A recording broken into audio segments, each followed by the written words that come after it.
Juste avant de commencer la vidéo les amis, petite problématique, je viens de me faire strike une vidéo YouTube qui date en plus et je me suis également fait strike sur tous mes réseaux sociaux un petit short, donc je sais pas si c'est une vague de signalement ou si les bots, aujourd'hui les IA sont devenus un petit peu plus folles sur YouTube et sur les autres plateformes. En tous les cas, si jamais il se passe quelque chose, vous avez mon Telegram en barre de description, rejoignez-le, là-bas on parle de tout, je vous parle également de temps en temps d'actualité, mais je parle également de ma vie, du business et compagnie. Donc vous avez le lien qui est en barre de description. Et maintenant je vous laisse avec la vidéo. Qu'est-ce que tu penses des idées de droite et d'extrême droite ? Eh ben, je pense que c'est extrêmement dangereux, surtout en ce moment il y a une radicalisation depuis quelques années qui monte de plus en plus fort. Et là avec bon évidemment c'est des discours qu'on entend évidemment très souvent, mais depuis les réseaux sociaux etc. c'est quelque chose qui va encore plus vite et puis donc voilà quoi, que ce soit en France ou même à l'international, ouais c'est quelque chose de très dangereux, ouais. C'est quoi ces idées qui sont dangereuses ? Les idées bah écoutez, tout ce qui tourne autour de l'extrême droite, quoi, que ce soit les idées racistes, homophobes, ça en fait tout ce qui. Mais c'est quoi ces idées justement ? Bah en fait c'est l'idée qu'en fait les élites en fait finalement doivent rester. En fait il y a une certaine communauté de gens qui veut une sorte de Ouais, les idées d'extrême droite quoi. Ouais bah en fait non, je trouve pas les mots, mais ouais c'est les conservateurs, voilà, c'est le mot que je cherchais, excusez-moi. Ah, d'accord. C'est les conservateurs en gros qui veulent bah en fait Vous avez les idées d'extrême droite, ouais. c'est le retour en arrière, le fait que c'était mieux avant et puis le fait de pas vouloir aller de l'avant quoi. Du coup, c'est quoi ces idées ? C'est le fait que ouais voilà quoi, en fait finalement que ce soit les immigrés, les LGBT etc. Pas en France, pas chez nous, voilà quoi. C'est les fachos quoi. Les fachos exactement. Qu'est-ce que tu penses des idées de droite et d'extrême droite ? Je cautionne pas en général, je pense qu'il faut combattre. Ok. Faut avoir un avis politique, même quand on est jeune, surtout quand on est jeune, je pense que c'est important, hein, parce que c'est le moment où on commence à se construire et où les influences, ça marche beaucoup, donc je pense que c'est important d'être jeune et d'avoir des avis, hein, et de combattre toutes les idées qui sont extrêmes, et notamment d'extrême droite. Ok, quelles sont ces idées ? Tout ce qui va être contre l'immigration, hein, le racisme, etc., ça forcément c'est des trucs qu'il faut défendre, hein. Et toute forme de discrimination en général, hein. Pour toi, le fait de contrôler l'immigration, c'est raciste ? En tout cas de vouloir l'empêcher totalement, de vouloir penser qu'il y a des gens qui sont plus français que d'autres, ça je pense pas que ça soit quelque chose de correct. Si par exemple pour des raisons liées à la sécurité et vouloir réintroduire de la préférence nationale parce que tu estimes que les gens qui sont sur ton territoire ne sont pas forcément déjà bien lotis, est-ce que c'est du racisme en soi ? C'est compliqué comme question parce que je pense il faudrait mettre des choses en place pour que les gens soient mieux lotis effectivement, mais après ça c'est des choses où j'ai pas forcément toutes les connaissances pour en parler. J'ai pas envie de me mettre dans un débat où j'ai pas toutes les connaissances après. Mais si par exemple on te dit que limiter, tu vois, les flux migratoires, ça veut pas dire les arrêter à 100%, mais les limiter pour trier les gens qui ont un vrai projet, qui viennent pour bosser, etc. Ça permet de récupérer du coup de l'argent. Ça permettrait aussi du coup de commencer à pouvoir s'occuper du sort des Français eux-mêmes. Est-ce que c'est une idée qui est foncièrement bête et raciste ? Je sais pas si c'est foncièrement bête et raciste, mais en tout cas, je vois pas comment on pourra différencier qui aura un vrai projet, qui en aura pas un vrai projet, puisque souvent je pense qu'on décide pas d'immigrer juste pour profiter des aides, on décide d'immigrer parce qu'on a des problèmes, parce que la situation elle est pas idéale, hein. Non, déjà, la majorité des migrants, c'est des migrants économiques. Et quand tu veux faire ta carte de séjour, on te demande déjà, est-ce que tu as des projets économiques ? Est-ce que tu travailles ? Est-ce que tu es en train de faire des études ? On peut questionner. Si par exemple tu vas dans un autre pays, on va forcément te questionner sur qu'est-ce que tu fais dans ce pays-là ? Est-ce que tu es là pour bosser ou est-ce que tu es là pour traîner dans les rues, je sais pas, et vendre de la drogue, quoi ? Ouais. Mais après, ça se base toujours sur la parole. Je sais pas. C'est des questions qui sont un peu compliquées pour que je puisse vous répondre, parce que je vous avoue, je travaille pas dans tout ce qui est grande institution, mais je pense que Mais si on se donne les moyens, je pense pas qu'on pourrait le faire.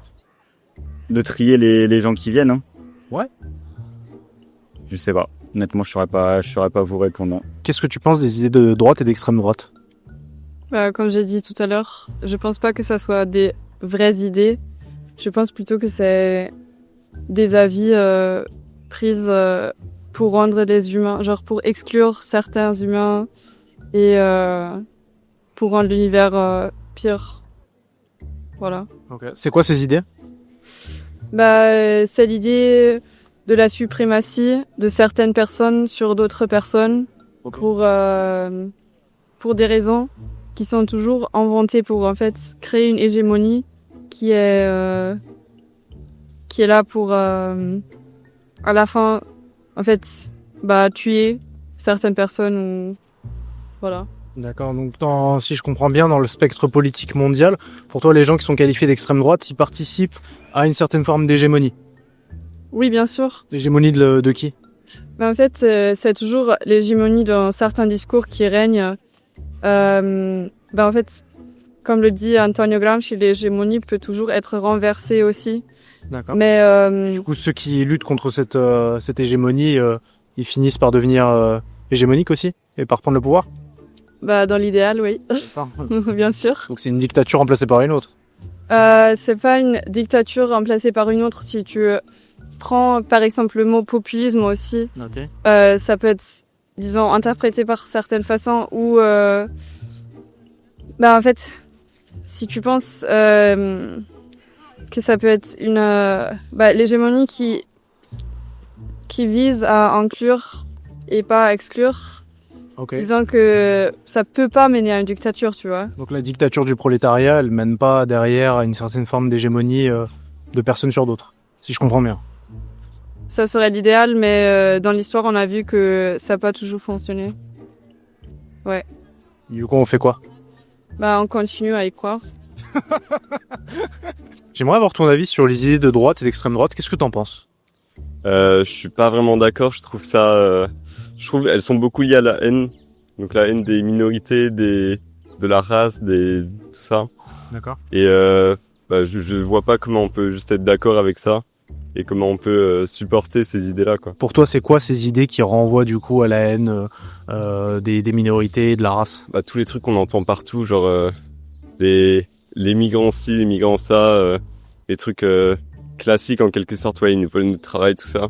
Sans les migrants, sans les gens qui viennent en France, la France serait pas comme ça en fait. On serait pas, voilà. Tu penses que mettre des limites démographiques dans son pays, c'est faire preuve de racisme? Genre typiquement, admettons que on va dans certains quartiers de Paris et on voit des migrants clandestins qui vendent de la drogue, etc., sont pas forcément bien accueillis. Est-ce que dire non à ça, est-ce que pour toi c'est faire preuve du coup de racisme envers les minorités? Pas forcément, non. Après, tout le monde essaie de survivre à sa manière. Eux, ils viennent, ils ont pas forcément d'autre choix que de faire ça pour eux. Et en soi, je les comprends. Et après, franchement, ils vendent de la drogue. Ceux qui achètent, ils achètent. C'est leur responsabilité à eux. Après, moi, niveau drogue, je suis pas non plus d'accord avec la loi française. Bon, on fait abstraction de ça. J'ai compris que t'aimais le bédo. Mais on fait abstraction de ça. Admettons qu'ils mettent aussi en danger autrui. C'est-à-dire que tu vois carrément des seringues. Ça peut attaquer les gens aussi, parce qu'il y a des gens qui se font agresser en plein Paris. Si vraiment ça met en danger la sécurité des gens en plein Paris, ou même en règle générale en France, est-ce qu'il faut pas mettre un terme à cette partie des migrants, tu vois, qui peut causer et qui peut nuire en fait à la sécurité des Français? Je trouve que c'est assez simple de rapprocher les deux, tu vois. Et parce qu'il y a de la violence partout, on peut pas juste dire, ouais, il y a des violents qui ont, je sais pas, tabassé un mec, et donc c'est les migrants le problème. Non, tout le monde tabasse des mecs partout, enfin, tout le monde tabasse des mecs, non. Mais, tu vois ce que je veux dire? J'espère bien, ouais. Par exemple, tu vois, dans les prisons, les migrants sont surreprésentés. Dans les agressions dans les transports en commun, les migrants sont aussi surreprésentés à hauteur de 60% dans les agressions sexuelles dans les transports en commun. Ça veut pas dire que tous les gens d'origine immigrée sont des agresseurs. Moi, je suis d'origine immigrée, j'agresse personne. Peut-être que toi aussi t'as des origines immigrées et t'as jamais agressé personne. Mais je veux dire, en règle générale, est-ce que on peut pas émettre des limites quand même à l'immigration? Est-ce qu'on a vocation à accueillir tout le monde, surtout si on peut pas filtrer et accueillir les gens dignement? Franchement, c'est une question qu'il faut poser à d'autres gens, parce que ça... moi, on peut pas dire non dans l'absolu. Non, parce qu'il faut faire preuve d'humanité, tu vois, il faut aider son prochain. Il y a des gens leur pays, c'est tellement la merde ils ont pas d'autre choix, quoi. Et on serait à leur place, on ferait comme eux. Les réfugiés de guerre, ils sont minoritaires dans l'immigration. Mais du coup, toi, tu parles de quel type de... La majorité des migrants, c'est des migrants économiques. C'est des gens qui viennent juste pour gagner plus d'argent. Ouais, bah après, ça se comprend aussi en soi. Je Ah trouve. oui, non mais il s'agit pas de pas comprendre les gens. Ouais, mais Je suis pas sûr que l'idée de trier soit le premier problème là actuellement en France. Je suis pas sûr que ça soit le problème. Le premier problème, ça soit de trier l'immigration. Hein. On n'est pas obligé de choisir, on peut traiter tous les problèmes. On peut, mais je trouve que les débats ils se concentrent beaucoup sur ça, alors que justement on pourrait se concentrer sur d'autres choses, alors que tout ce qui est médiatisé, on ne parle que de l'immigration, etc. en fait. Peut-être que les gens aussi le valorisent, c'est-à-dire que peut-être que je sais pas, l'insécurité liée à l'immigration, c'est un truc que les gens valorisent dans leur quotidien. Peut-être qu'ils se sentent concernés parce que c'est des choses qu'eux ils vivent. Genre, on n'a pas forcément tous une situation privilégiée. Peut-être que on est au contact de gens qui vont nous agresser dans la vie de tous les jours et qu'il y a une récurrence au niveau des profils. Et du coup, les gens se questionnent par rapport à ça. Ouais, mais moi je suis pas spécialement d'accord avec ça, parce que moi j'ai grandi dans différents endroits, et si on accepte les gens, si on a un sourire envers les gens, hein, c'est des individualités, peu importe l'origine ou peu importe d'où la personne vient. C'est pas parce qu'elle vient d'un endroit qu'elle va forcément vous agresser. Hein. Moi j'ai des amis qui viennent de partout et il y a jamais eu aucun problème.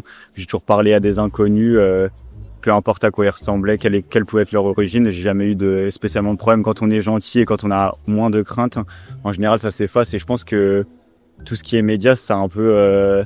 Ça, c'est ta situation à toi. Les choses, hein. Ça, c'est ta situation à toi. Après, d'un point de vue politique, on est obligé de faire abstraction des individualités et de regarder la masse et le global. Si t'as des milliers, voire des millions de personnes qui se plaignent d'un problème, t'es obligé de le prendre et d'aller le traiter à la racine. C'est pas parce que toi, dans ton individualité, t'as vécu que des bonnes expériences, qu'à côté, il y a des gens qui n'ont rien vécu. Ouais, je suis d'accord, mais je pense que justement, cette insécurité, hein, la plupart, ils l'ont pas forcément vécue, et qu'elle est surtout alimentée par les médias et par tous... Et qu'est-ce que t'en sais de ça? En disent, hein.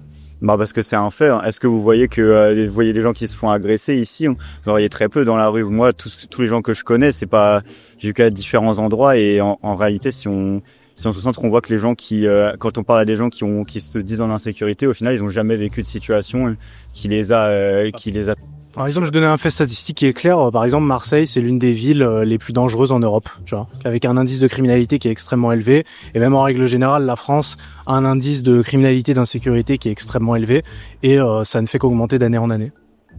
D'accord.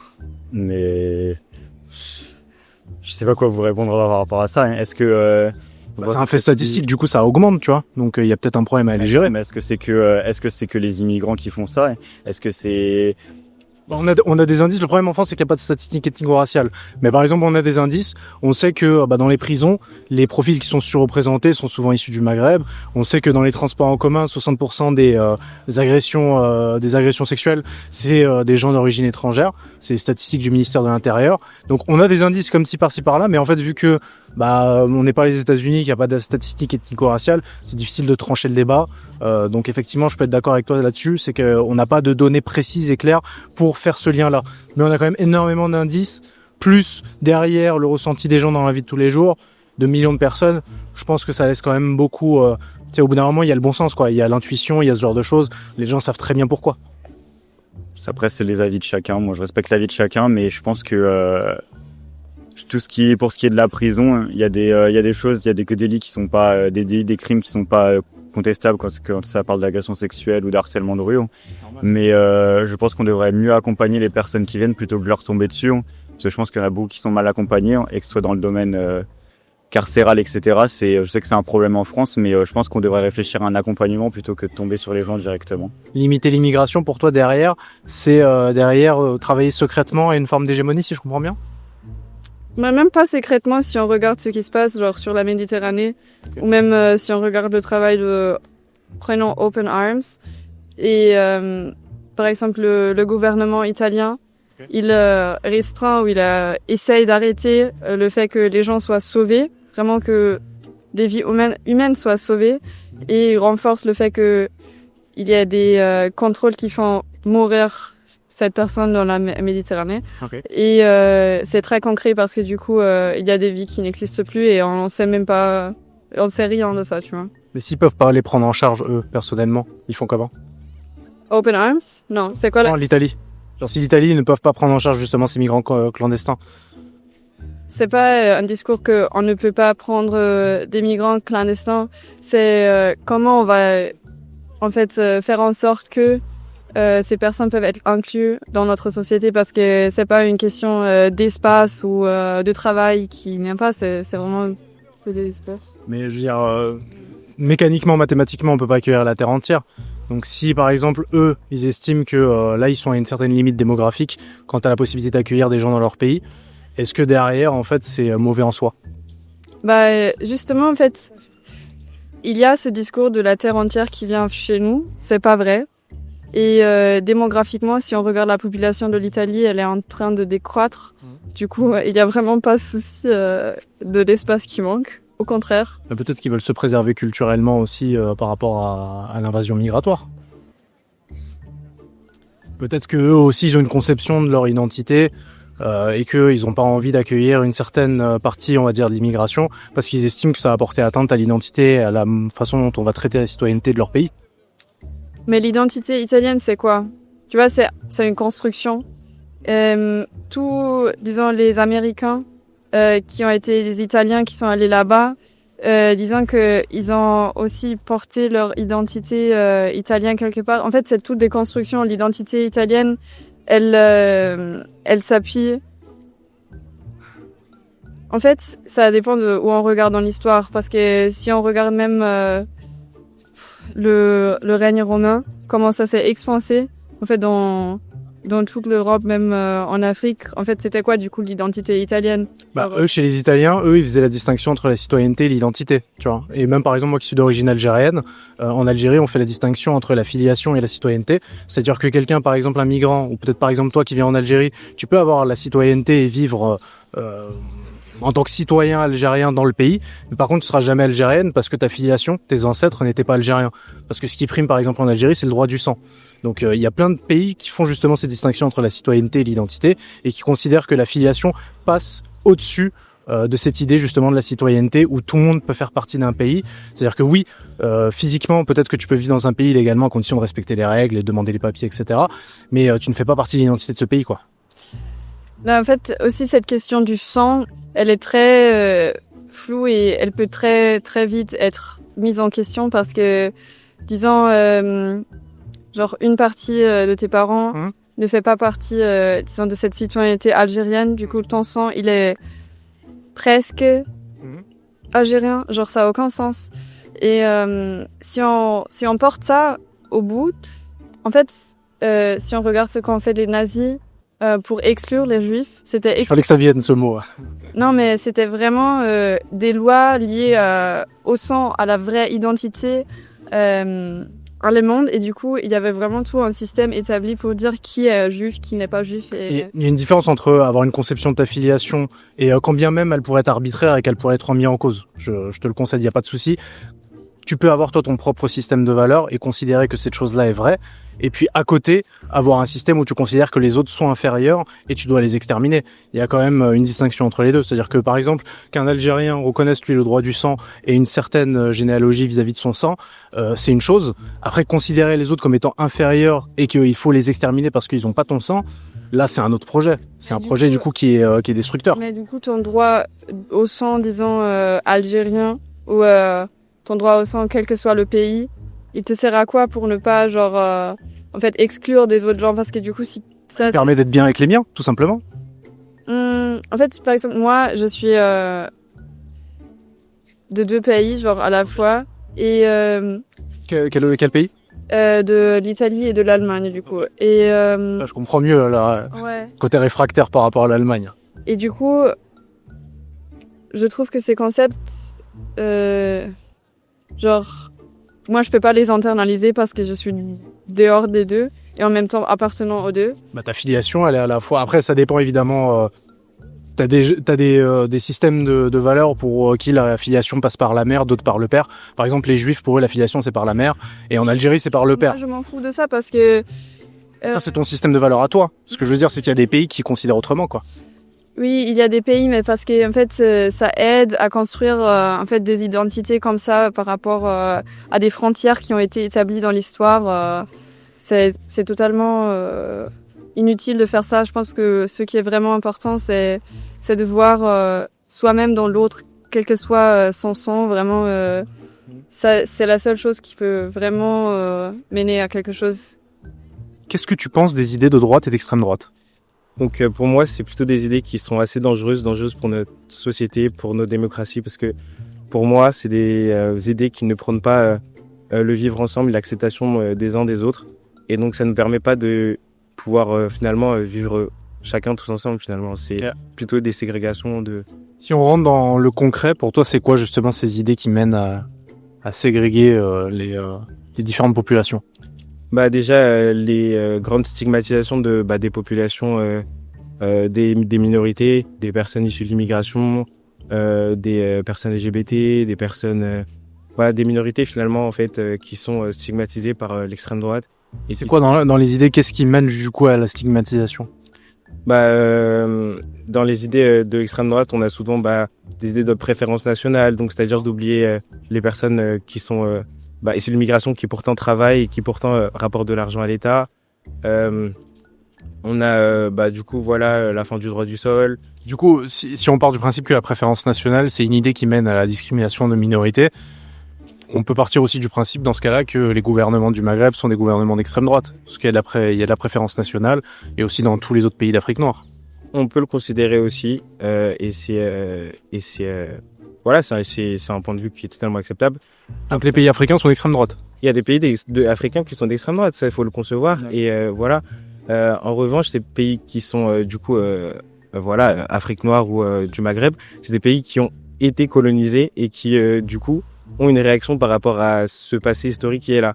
En France, on a du coup une histoire coloniale qui fait que qu'il y a eu des colonisations de ces pays-là et donc ces populations sont maintenant ici et maintenant il faut l'accepter et vivre avec. Et donc ils ont le droit d'être extrême droite parce qu'ils se sont fait coloniser? Non, je dis pas ça, mais je dis que en fait cette réaction-là qui existe dans ces pays-là, elle est due justement à un passé et qui fait que du coup maintenant il y a ce genre de choses là. Après moi je ne suis pas pour Mais pour être de gauche même en réaction à ça, je veux dire, justement par exemple tu te fais agresser, la réaction naturelle d'un être humain, si le fait d'être d'extrême droite c'est être mauvais, ce serait plus ou moins d'être de gauche dans ce cas-là. Pourquoi est-ce qu'ils vont pas vers l'accueil des migrants, etc. C'est une question qu'on peut se poser et même moi, de toute façon, moi, de tous les extrêmes droites pour moi sont mauvais, que ce soit même des pays qui ont été colonisés ou non. Donc au bout du compte, je suis d'accord avec le fait que on pourrait se poser la question pourquoi ils le font et moi d'une certaine manière je comprends en fait la réaction parce que c'est une réaction qui est due justement à ce passé colonial là et ça veut pas dire non plus que je la cautionne. Donc faut lutter contre l'extrême droite en Afrique. Faut lutter contre l'extrême droite en Afrique d'une certaine manière parce que ça mène pas non plus à un vivre ensemble en Afrique non plus. C'est-à-dire que je suis dans une pensée qui est beaucoup plus humaniste, c'est-à-dire que n'importe où d'où on vient, on devrait pas être stigmatisé, à l'endroit où on est en fait finalement. Est-ce qu'on pourrait par exemple ouvrir les frontières des pays africains et des pays du Maghreb pour accueillir plus de réfugiés blancs par exemple? Typiquement il y a la guerre en Ukraine, est-ce qu'on pourrait accueillir plus de réfugiés ukrainiens que ce soit dans les pays du Maghreb ou dans les pays d'Afrique noire pour justement renforcer le vivre ensemble dans les pays africains? Pour moi, c'est pas une idée qui semble totalement idiote, c'est-à-dire que n'importe où il y a des réfugiés qui fuient la guerre, pour moi, il faudrait les accueillir de n'importe où parce que c'est ce que on aimerait tous finalement qu'on ait. Enfin, c'est-à-dire que si je dois fuir mon pays par la guerre, j'aimerais bien qu'un autre pays m'accepte. Donc voilà. Après, ce qui se passe aujourd'hui dans les faits, c'est que les réfugiés ukrainiens ne vont pas en Afrique, ils vont dans des pays beaucoup plus occidentaux parce qu'on va dire que ça se rapproche de leur culture. Et parce que les pays africains, ils sont d'extrême droite et ils veulent pas accueillir. S'ils avaient la possibilité, ils iraient là-bas. Je suis pas sûr non plus que ce soit forcément la première cause. Pour moi, c'est surtout du fait que il y a ce côté plus proche culturellement et ils savent aussi que dans les pays occidentaux, ils seront beaucoup plus acceptés, beaucoup plus facilement que par exemple ce qui se passe aujourd'hui quand c'est des Noirs ou des Arabes qui doivent. Mais si par exemple il y avait des militants anti-extrême droite en Afrique et que on militait pour une ouverture des frontières et qu'il y avait plus d'accueil et de tolérance, peut-être que dans leur choix, ils envisageraient comme en position numéro 1 le fait d'aller en Afrique parce qu'on sait que les blancs sont mieux accueillis et sont bien traités. Sauf que là, en l'occurrence, quand t'es blanc et que tu vas en Afrique noire, t'es pas souvent très très bien reçu. Parce qu'il y a encore cet héritage lié à la colonisation, quoi. Il y a cet héritage lié à la colonisation, mais le fait que du coup les pays d'Afrique noire aussi sont moins développés, quand tu viens d'un pays occidental, t'es quand même peut-être moins bien accueilli, mais on va dire dans les faits... matériellement, tu es quand même assez, on va dire, confortable. Et pourquoi selon toi? Bah, La colonisation encore? Bah, c'est une des causes, oui, bah, qui a empêché le développement de certains pays parce qu'on ne voulait pas qu'ils se développent pour continuer à pouvoir prendre leurs ressources. Donc, ouais, cette idée-là. Pourquoi, par exemple, je sais pas moi, des pays comme l'Inde, qui étaient des colonies britanniques, aujourd'hui ont un développement économique fulgurant, alors que eux, ils ont eu aussi un héritage colonial, et aujourd'hui, ils se développent économiquement à pleine balle. Pourquoi est-ce que t'as aussi, je sais pas, d'autres pays qui ont subi des bombardements du coup pendant la Seconde Guerre mondiale, typiquement, je pense au Japon, qui aujourd'hui devient une superpuissance de son côté.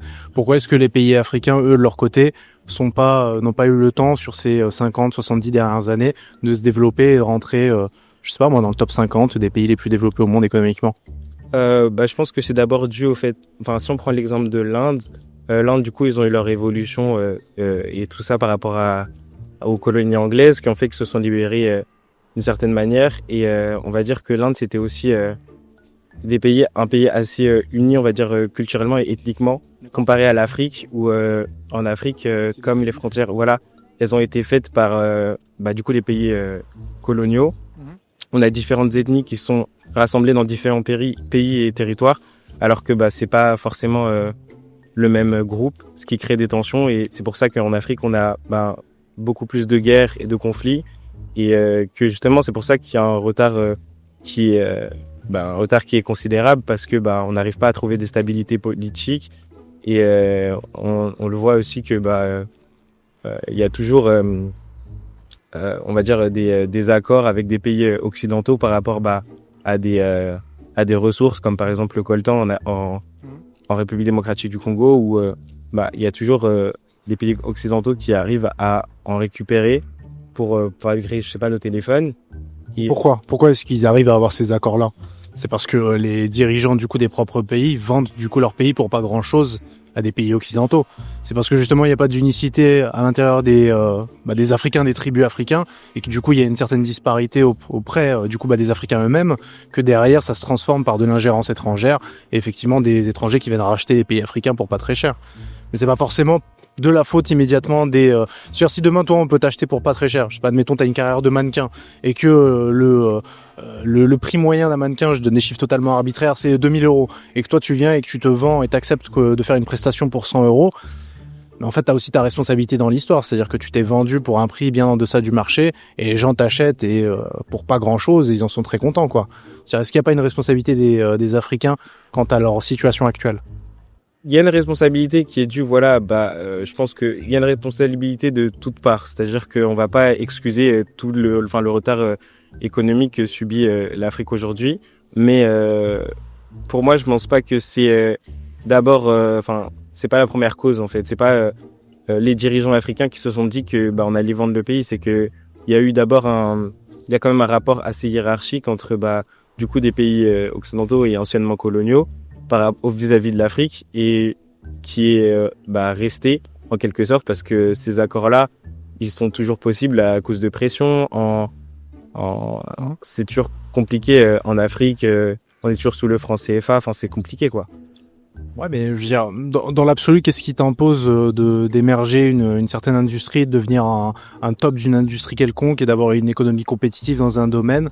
Je veux dire, la majorité aujourd'hui des pays africains n'ont rien développé. Tu sais, il y a toujours ce truc en Afrique, on a certaines ressources, on a toutes les ressources du monde, mais il n'y a pas de savoir-faire, on ne sait pas forcément les exploiter. Et au final, j'ai l'impression que, ok, il y a des ressources. T'as certains des pays qui vivent, comme tu dis, de certains métaux précieux. T'en as d'autres qui vivent des réserves d'hydrocarbures, notamment les pays du Maghreb.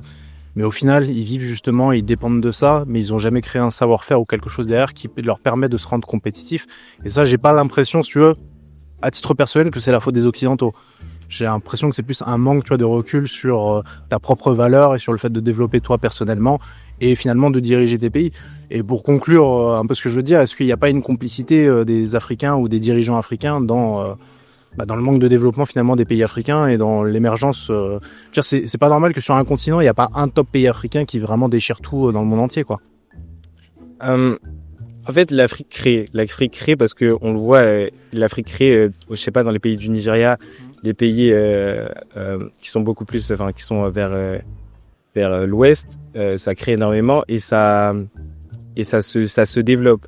Ce que je veux dire, c'est qu'en fait, les pouvoirs des dirigeants qui sont là actuellement et qui font que les pays sont assez, du coup, en deçà des capacités qu'ils pourraient avoir et en développement, c'est, pour moi, c'est énormément dû, du coup, à une certaine pression qui est due à la colonisation et qui fait que les pays coloniaux, anciennement coloniaux, peuvent toujours avoir une certaine une main mise sur des ressources et que c'est compliqué de s'en détacher parce que ça permet de faire quand même rentrer de l'argent en vendant ces ressources-là, mais pas autant que ça pourrait être possible et le développement il reste toujours faible.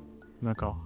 Donc, par exemple, l'Algérie qui a son indépendance depuis 70 ans, pourquoi est-ce que ils n'ont pas une économie aussi compétitive que, je sais pas moi, des pays d'Europe, sachant qu'eux, ils ont une indépendance totale, ils refusent de collaborer avec la France sur pas mal de sujets, ils réfutent l'héritage colonial. Pourquoi est-ce qu'ils n'ont pas une économie aussi compétitive? Je saurais pas vous dire, honnêtement. C'est une question qu'on peut se poser. Après, la galerie d'Algérie, c'est pas vraiment un sujet sur lequel mais C'est des pays quand même en Afrique qui ont fait rupture à 100% quoi avec les colonies. Qu'ils ont fait rupture totalement. Après, Ils ont leur propre monnaie, ils ont leur propre système, leur propre économie, leur propre armée. Il y a vraiment plus d'ingérence étrangère quoi. Ouais, aujourd'hui c'est le cas de l'Algérie. Le développement économique de l'Algérie, je le connais peu. Okay. Donc je pourrais pas vraiment trop vous répondre sur ce genre de questions. Alors, qu'est-ce que tu penses des idées de droite et d'extrême droite? Déjà, faudra définir, selon moi, redéfinir peut-être ce qu'est la droite. D'accord. Est-ce que c'est le capitalisme? Est-ce que c'est dehors les immigrés? Est-ce que c'est le fascisme? Il y a tout ça. Moi, je vais simplifier. Libre-échange et, en règle générale, on va dire priorité nationale. Pour simplifier. On va dire qu'aujourd'hui, c'est ça les idées qui sont tendance à l'extrême droite. Oui, au final, c'est un peu dommage parce que c'est assez redondant. Une fois qu'on a fait le tour, ouais, ok, mais au final, ils ont même pas de stratégie pour la chose. Ils en parlent, oui, c'est dans leur programme, oui, mais on fait comment en fait?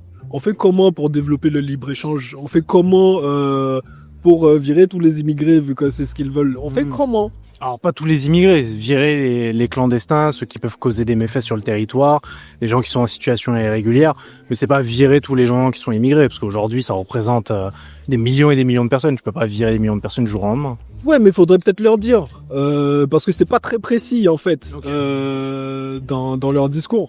D'où la raison, selon moi, où on se retrouve avec de plus en plus de problèmes entre personnes civiles, de plus en plus de groupes bizarres qui se forment et qui créent des problèmes dont on ne parle pas en général, en tout cas dans les médias mainstream.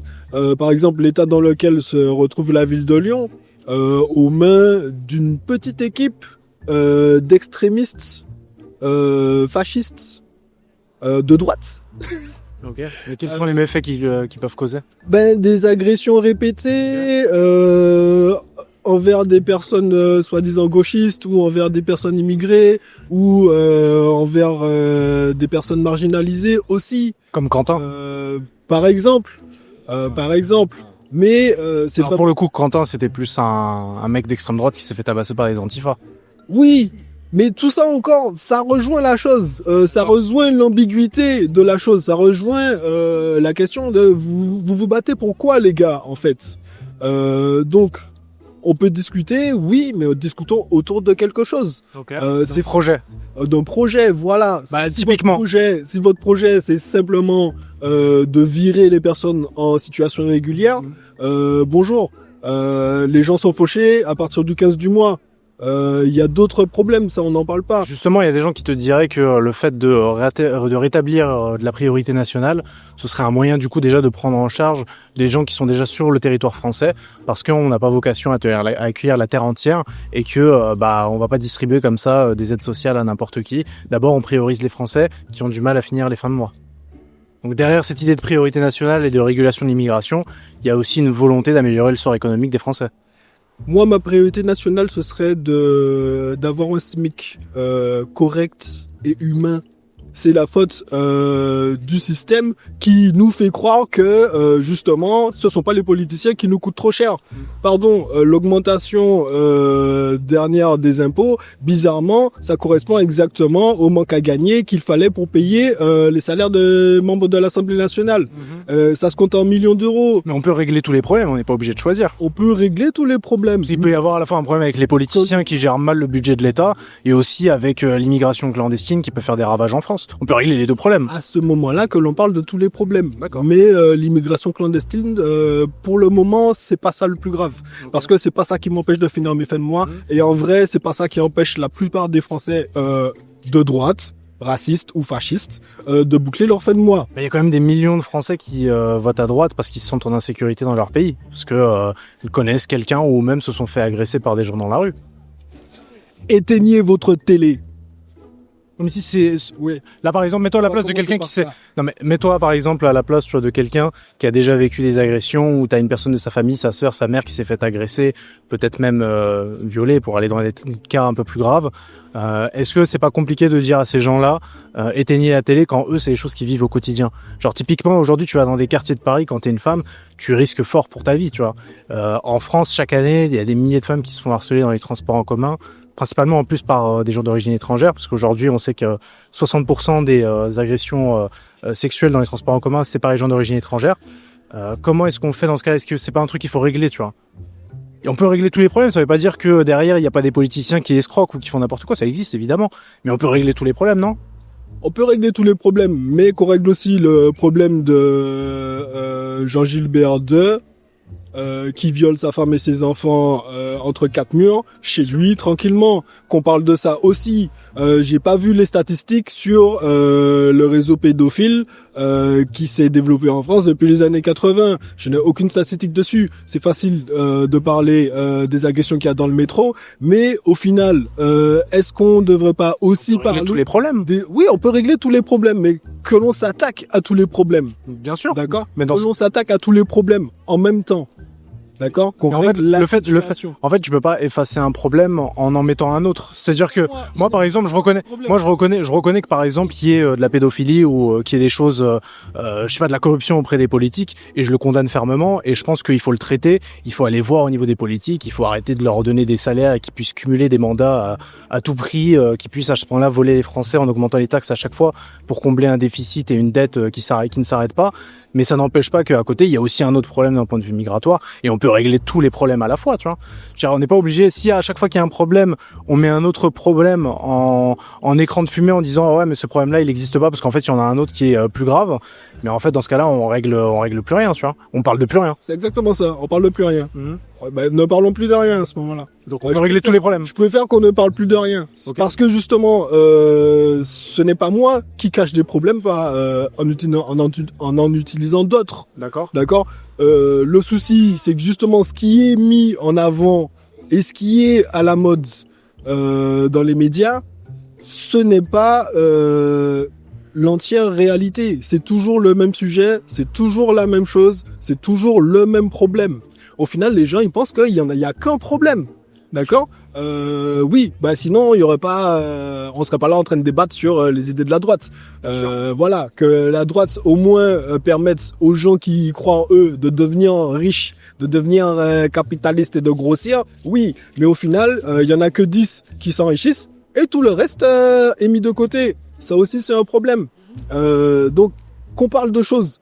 Si on veut parler de droite, ayons des idées de droite, parlons de droite. Si on est de gauche, on parle de gauche. Mais au final, il y a personne qui s'entend parce qu'on parle tous de faux problèmes. Il y a des choses qui existent, il y a des choses qui arrivent. On en fait des tonnes, on en fait des montagnes. Alors que ce qui est à la base et ce qui nous concerne tous les jours, on n'en parle jamais. Est-ce que ta conception du capitalisme, elle est pas un peu biaisée dans le sens où toi tu considères que quelqu'un qui va grossir, va créer une entreprise et va générer de la valeur, va forcément appauvrir d'autres personnes? Tu vois, si on en revient à quelque chose de plus local et de plus concret, tu vas dans un restaurant, tu manges, tu gagnes de l'argent, mais derrière la personne a bien mangé et elle en a pour son argent. Oui. Donc en fait, là, à la base, le capitalisme, c'est quelque chose où c'est gagnant-gagnant. Oui. C'est pas tu gagnes et toi tu t'appauvris. Oui. Et derrière, si par exemple il y a des gens qui s'enrichissent en France et perdent de l'argent aussi en France, est-ce que c'est pas plutôt lié à un État qui est un peu omnivore, qui derrière va toujours aller taxer, ne serait-ce que le consommateur avec la TVA ou autre chose, va aller rajouter de la complexité administrative pour t'empêcher d'entreprendre et peut-être aussi de croître de ton côté, ce qui fait que des grandes entreprises ont toujours le monopole. Est-ce que critiquer le capitalisme, ce n'est pas finalement jeter un écran de fumée pour ne pas regarder le vrai problème qui est la surreprésentation et l'omniprésence de l'État aujourd'hui dans l'économie, qui empêche finalement de croître et de se développer, notamment le citoyen français moyen qui sans doute aussi a un artisanat, un savoir-faire à proposer sur lequel il pourrait s'enrichir, mais il ne le pourra jamais parce qu'il y a trop de taxes et derrière il y a des grands groupes qui sont déjà installés, qui travaillent main dans la main avec les politiciens. Vous avez tout dit. Ok. En vrai, vous avez tout dit. Dans ce cas, le problème c'est pas le capitalisme.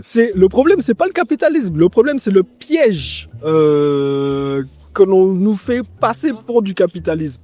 D'accord ? Le problème, c'est le monopole. Le problème, c'est la colonisation. D'accord ? Le problème, c'est l'irrespect de l'autre. D'accord ? On va toujours... En fait, on n'a pas quitté le Moyen-Âge. On a toujours une clique de sauvages planqués je ne sais où, qui s'enrichit, qui grossit. Et derrière, il y a le petit peuple, incapable d'avancer dans sa vie, incapable d'avancer dans ses projets, juste parce qu'ils sont bloqués pour ne pas déranger les 4 mecs qui sont assis là-haut.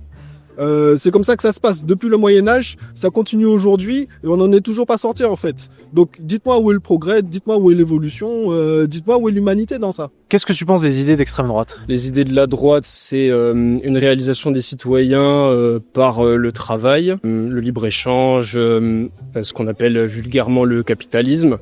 Et je pense que l'extrême droite a pris le pied de ces idées en les mettant un peu plus dans le concret, c'est-à-dire protéger ses citoyens, leur permettre de se réaliser. Et évidemment, eux, ils sont allés sur un point un peu plus qui concerne la sécurité, la priorité nationale. Et c'est mal ?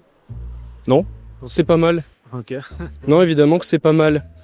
Le seul truc, c'est qu'il faut pas le faire en diabolisant une partie de la population. Voilà, je pense qu'il faudrait le faire comprendre un peu plus simplement aux gens.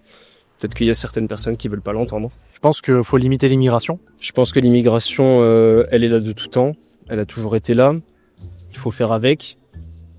La contrôler, certes, parce que c'est vrai qu'on ne pourra pas forcément, surtout dans ce pays, offrir une chance à tout le monde. Et puis je pense aussi, avant de penser aux autres et avant de s'intéresser aux gens qui viennent d'ailleurs, je pense qu'on a aussi beaucoup de problèmes à gérer avant, c'est-à-dire le pouvoir d'achat des Français en priorité. Et je pense que c'est ce que expliquent très bien Marine Le Pen et Jordan Bardella, par exemple, dans leur parti, avec les idées de priorité nationale. Est-ce qu'on a vocation à accueillir la terre entière ?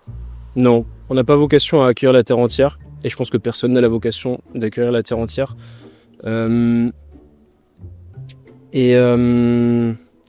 C'est pas mal de penser ça. Je pense qu'avant tout, il faut se recentrer sur les citoyens de ce pays. Voilà, c'est eux qui ont la priorité. Et c'est pour ça qu'on vote. C'est pour ça qu'on est ici en société. Et qu'est-ce que tu répondrais aux gens qui diraient que t'es raciste ? De penser ça ? Ou xénophobe ? Je pense tout simplement que le fait de privilégier ses semblables, les siens ou les citoyens de son pays, c'est pas du tout être raciste. Le racisme, c'est vraiment une classification des races. C'est penser qu'une race a plus de droits qu'une autre. Moi, je pense pas qu'une race a plus de droits qu'une autre. Moi, je pense en termes de citoyens français. Pour moi, les citoyens français sont prioritaires sur les citoyens d'autres pays, et que ce seraient des citoyens suisses, des citoyens allemands, ou des citoyens afghans, ou des citoyens du Moyen-Orient en général. Voilà. Donc priorité nationale, mais pas de racisme. Priorité nationale, mais pas de racisme. Là, ce qui se passe avec l'ICE aux États-Unis, où ils sont en train du coup d'aller chercher, même dans des écoles, etc., des gens qui sont sans règles et qui renvoient du coup dans leur pays. Pour toi, c'est pas possible de faire ce genre de choses ? C'est pas que c'est pas possible, Je pense que Moralement, je parle. moralement, quand tu le mets comme ça sur le papier, c'est vrai que tu vas des enfants qui, par exemple, les enfants, je trouve que c'est stupide parce qu'ils ont rien à voir avec ça. Ils peuvent pas. C'est toujours la responsabilité de certains parents que de les mettre dans une situation. Eux, ils sont à l'école, ils comprennent pas, et puis tu vas les sortir de leur truc comme ça. Moi, ça, j'ai du mal encore une fois, à l'accepter humainement. Par contre, une personne qui sait que quand il vient aux États-Unis, il a pas les papiers, qui travaille illégalement. Quel que soit le contexte, peut-être que c'est complètement pas avantageux, que c'est injuste et tout ça, et ça je peux le concevoir. Mais il sait que du coup à tout moment ça peut mal se passer pour lui, et c'est le seul de ce point de vue-là, entre guillemets, c'est le seul truc que je pourrais trouver légitime.